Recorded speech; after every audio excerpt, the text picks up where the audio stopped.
तो देखो, जिस तरह से इंडिया में हमारी यूट्यूब कम्युनिटी हर दिन ग्रो हो रही है, जिस तरह से न्यू न्यू क्रिएटर्स आ रहे हैं, वहां पर हमारे इस बात को समझना और जानना बहुत ज्यादा इंपॉर्टेंट है कि जो न्यू क्रिएटर्स है वो हमारी यूट्यूब कम्युनिटी को किस डायरेक्शन में लेके जा रहे हैं। और fortunately I am glad to see that कि जो न्यू क्रिएटर्स आ रहे हैं they are better than the old creators in a lot of aspects. और ये जो हमारी न्यू यूट्यूब कम्युनिटी है, it is better than the old YouTube community in a lot of aspects. और आज मैं उसी के बारे में अपने वीडियो में बात करने वाला हूँ कि in what way these new creators are better than the old YouTube creators and in what way this new YouTube community is better than the old YouTube community. तो वीडियो में जितने भी चैप्टर्स है वो तुम्हें डिस्क्रिप्शन में मिल जाएंगे in the form of time stamps. You want to can go check and skip them out.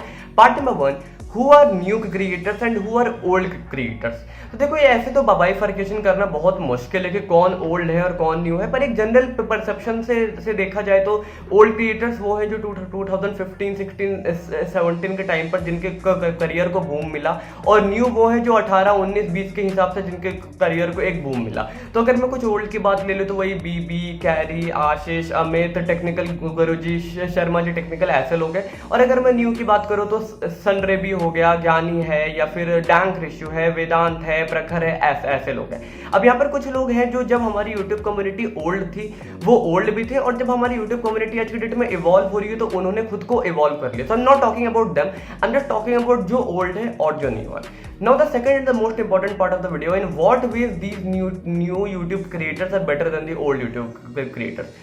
Point number 1, less celebrity status. तो देखो, इस बात को समझो कि अब जैसे जैसे न्यू क्रिएटर्स आ रहे हैं वहां पर ऑडियंस का और जो क्रिएटर है उसके बीच में बिलोंगिंगनेस इंक्रीज हो रही है।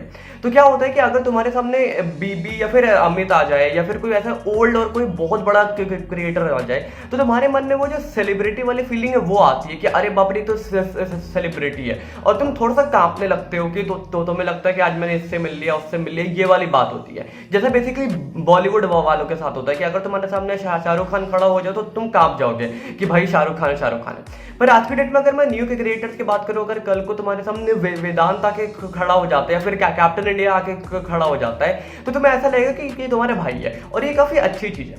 क्योंकि देखो, जब तुम्हारे मन में किसी के लिए सेलिब्रिटी स्टेटस होता है ना तो तुम उस बंदे की वैल्यूज को अच्छे से इम्बाइब नहीं कर पाते हो, तुम उसको सेलिब्रिटी वाले स्टेटस देने में ही रह जाते हो। सो एक्चुअली होता क्या है कि अब जैसे जैसे हमें पता चल रहा है कि social media is accessible to everyone, तो वो जो सेलिब्रिटी का स्टेटस है वो डिक्रीज हो रहा है। अगर बॉलीवुड में भी अब ऐसा ही हो रहा है कि जो भी लोग हैं वो बॉलीवुड का भी सेलिब्रिटी का स्टेटस डिक्रीज हो रहा है, तो ओनली सेक्टर जहां पर अभी सेलिब्रिटी का स्टेटस एक अच्छे ढंग से बना हुआ है वो है स्पोर्ट्स का सेक्टर। वाई? बिकॉज ये बात लक्ष्य चौधरी ने भी काफी अच्छी बोली थी, बिकॉज स्पोर्ट्स में उस लेवल तक पहुंचने की चाबी हमारे पास नहीं है अभी तक। और बॉलीवुड में क्या है कि बॉलीवुड में तुम सोशल मीडिया के थ्रू आज के डेट में तुम कैरी को देख लो, वो एंट्री कर सकते हैं। तो सोशल मीडिया तक, बॉलीवुड तक पहुंचने की चाबी हमें ठीक ठाक अभी तक मिल चुकी है, और इसीलिए जो सेलिब्रिटी स्टेटस है इन न्यू यूट्यूबर्स का वो डिक्रीज हो रहा है, जो कि काफी अच्छी बात है। ये जो भाईचारा है वो इंक्रीज हो रहा है। Point number 2, more scope of experimentation. तो देखो क्या होता है, एक आर्टिस्ट के लिए जब तक उसकी क्रिएटिव फुलफिलमेंट ना हो तो उसे उसकी जॉब अच्छी नहीं लगती है। तो ये बहुत ज्यादा इंपॉर्टेंट है कि अगर तुम जिस कंटेंट को बनाना चाहते हो, तुम्हारी ऑडियंस तुम्हें इस कंटेंट को क्रिएट करने का स्पेस दे, और न्यू यूट्यूबर्स के साथ ये चीज बहुत अच्छे से होती है। तो अब के डेट में क्या होता है कि अगर मान लो मुझे दो चार दिन का टाइम चाहिए to create a better content, then my audience would definitely support me and understand me कि मेरी क्रिएटिविटी मेरी ऑडियंस से क्या एक्सपेक्ट कर रही है। पर पहले के टाइम में क्या होता था कि अगर कोई क्रिएटर है, उसको गैप चाहिए 1 महीने का कि मैं 1 महीने एक्सपेरिमेंट करके कोई बेटर कंटेंट ट्राई करूंगा, भले वो कंटेंट उतना अच्छा बन पाए या ना बन पाए, बट मेरा मन है कि मैं एक बेटर कंटेंट ट्राई करूंगा। तो काफी मुश्किल होता था उसके लिए अपने कंटेंट को चेंज करना, या फिर अपनी एक बनी आदि कंसिस्टेंसी को एक बार के लिए ब्रेक करना टू एक्सपेरिमेंट, बिकॉज उसकी ऑडियंस उस टाइम उसे उतनी ज्यादा सपोर्ट नहीं करती थी। पर न्यू क्रिएटर्स के साथ ऐसा ही है। अगर मैं एक एग्जांपल लूं कैप्टन इंडिया का, तो कैप्टन इंडिया ने खुद ही अपनी एक वीडियो में एग्री किया था कि वो अपने चैनल पर पहले व्लॉग्स बनाता था, अब वो अपने चैनल पर रोस्ट करता है, और उसकी ऑडियंस उसको उस चीज में सपोर्ट करती है। विच शोज कि यहाँ पर क्रिएटर का स्कोप ऑफ एक्सपेरिमेंटेशन बहुत इंक्रीज है। ये जो हमारी न्यू कम्युनिटी है वहां पर स्कोप ऑफ एक्सपेरिमेंटेशन इंक्रीज होता है। अगर कोई बंदा चाहे कि अपने चैनल पर वो 1-2 डिफरेंट टाइप की वीडियो भी डाले तो उसे बहुत ज्यादा दिक्कत होती नहीं है, बिकॉज पीपल अंडरस्टैंड कि वो आर्टिस्ट है, और आर्टिस्ट की क्रिएटिविटी को रोकना बहुत बड़ा पाप होता है। तो point number 2 was scope of experimentation. Point number 3, more collaborations. तो देखो पहले के टाइम में ऐसा होता, तुमने देखा होगा कि पहले कितनी कंट्रोवर्सीज होती थी, ये वर्सेस ये हो गया, ये वर्सेस ये हो गया। टेक्निकल गुरुजी की कितने बंदों के साथ कंट्रोवर्सी हो रखी है, या फिर टेक्निकल गुरुजी और शर्मा जी टेक्निकल की तुम्हें कंट्रोवर्सी याद होगी, या फिर अमित भड़ाना और बीबी के वाइफ की तुम्हें कंट्रोवर्सी याद होगी 10 मिलियन पर। अब क्या है कि वो चीजें घट रही है। अब ये जो नॉन हेल्दी कॉम्पिटिशन होता है ना, देखो बाहर में तो क्रिएटर्स कुछ भी बोल ले कि हमारे बीच में हेल्दी कॉम्पिटिशन है। I feel and I am damn sure कि कहीं ना कहीं अंदर में कुछ क्रिएटर्स के बीच में कुछ ना कुछ प्रॉब्लम्स होती है, क्योंकि तुमने भी देखा होगा अमित भड़ाना और बीबी की वाइफ की उतनी ज्यादा बनती नहीं, कम से कम ऑन कैमरा तो ठीक है। तो क्या होता है कि अब जो न्यू क्रिएटर्स है उनके बीच में नॉन हेल्दी कॉम्पिटिशन है, वो डिक्रीज हो रहा है। मुझे आज भी याद है कि जब वेदांत के 100 के होने वाले थे तो सनरेबी ने अपनी वीडियो में बोला था कि जाओ यार वेदांत के चैनल को सब्सक्राइब करो, उसके 100 के करवाओ। तो ये जो क्रिएटर्स के बीच में मोर कोलैबोरेशंस इंक्रीज हो रहे हैं, लोग एक दूसरे को जान रहे हैं, एक दूसरे के साथ आराम से कोलैब करके वीडियो बना रहे हैं। डैंक रिशु है, सनरेबी है, जयेश है, पापा ओकस है, ये चारों बहुत अच्छे दोस्त हैं। या फिर जय कपूर को ले लो, वेदांत को ले लो, ये तो एक फ्लैट में ही रहते हैं साथ में। तो ये जो ज्यादा दोस्ती बढ़ रही है ना, इससे क्या है कि हमारी यूट्यूब कम्युनिटी काफी स्ट्रांग हो रही है। और अगर क्रिएटर्स में दोस्ती बढ़ती है तो उसके साथ साथ कॉन्सिक्वेंट इफेक्ट ये भी होता है कि जो ऑडियंस है उनमें भी काफी ज्यादा कनेक्शन बढ़ता है। क्योंकि पहले क्या होता था कि तू अमित का फैन है, मैं बीबी का फैन हूं, मैं तुम्हें गाली दे रहा हूं, तू मुझे गाली दे रहा है। पर अब क्या होता है कि तू भी बीबी का फैन है, तू भी अमित का फैन है, और मैं भी अमित का फैन हूं, मैं भी बीबी का फैन हूं। तो अब हम दोनों भी आपस में दोस्त हो गए। तो क्रिएटर्स के बीच में जब राइवलरी घटती है ना, तो ऑडियंस के बीच में भी दोस्ती बढ़ती है, और ये बहुत ज्यादा अच्छी बात है। ऑल्सो इसमें एक बात और है कि अभी अगर तुम कोई साइमन की वीडियो जाके खोल लो, वहां पे तुम्हें सनरेबी का कोई कमेंट मिल जाएगा। तुम सनरेबी की वीडियो जाके खोल लो, वहां पे तुम्हें पापा ओकस का कोई कमेंट मिल जाएगा। तुम आपका जैक्स की वीडियो खोल लो तो वहां पे तुम्हें किसी और यूट्यूबर का कमेंट मिल जाएगा।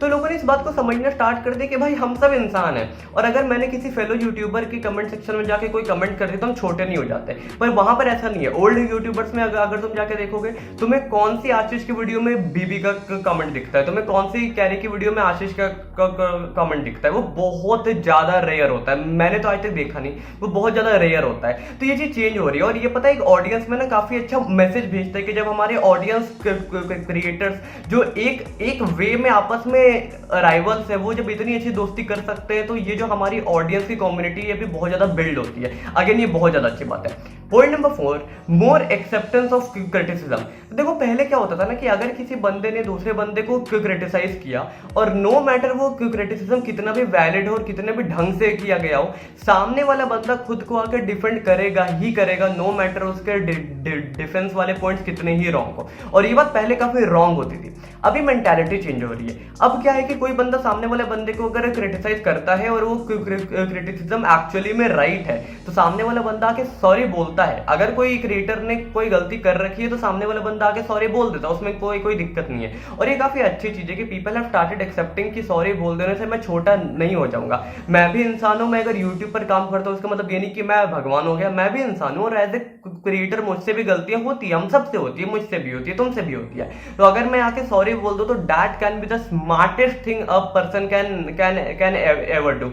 हाँ, यहाँ पर कुछ एक्सेप्शंस होते हैं, जैसे अभी लक्ष्य चौधरी एल्विश का सम्राट का सलोनी के साथ जो ट्रेंड हुआ था, जो कंट्रोवर्सी हुई थी, तो वहां पर अगर सलोनी चाहती तो माफी मांग लेती, बिकॉज कुछ गलतियां उससे भी हुई थी, पर उसने नहीं मांगी। तो एक्सेप्शंस हैं हर जगह, पर मेजॉरिटी ऑफ द पार्ट में लोग सॉरी बोल देते हैं, लोग अपनी गलतियों को समझते हैं, लोग उसको इंप्रूव करने की कोशिश करते हैं, और वो बहुत अच्छी चीज है। अब जैसे डैंक रिचू की जो कंटेंट चौकीदार वाली सीरीज है, जहां पर उसने गरीब को ट्रोल करा है, नियॉन मैन को ट्रोल कर रहा है, तो कहीं ना कहीं वो चीजें अब एक्सेप्ट हो रही है कि ठीक है, अगर कोई क्रिएटर दूसरे को क्रिटिसाइज कर रहा है तो इसका मतलब ये नहीं कि वो क्रिएटर दूसरे क्रिएटर से जलता है, कुछ भी।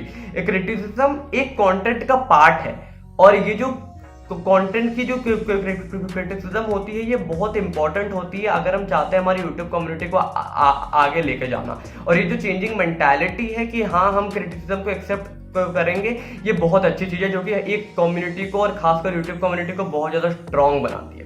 सो guys that was the 4 aspects in which I feel कि जो new YouTubers they are better than the old YouTubers, और ये जो न्यू यूट्यूब कम्युनिटी फॉर्म हो रही है, it is better than the old YouTube community. So if you like this video do hit the like button, subscribe my channel, I post analytical and spiritual videos. मेरे बाकी के video देख लेना। That is from my side, I will see you in my next one. Thank you and bye.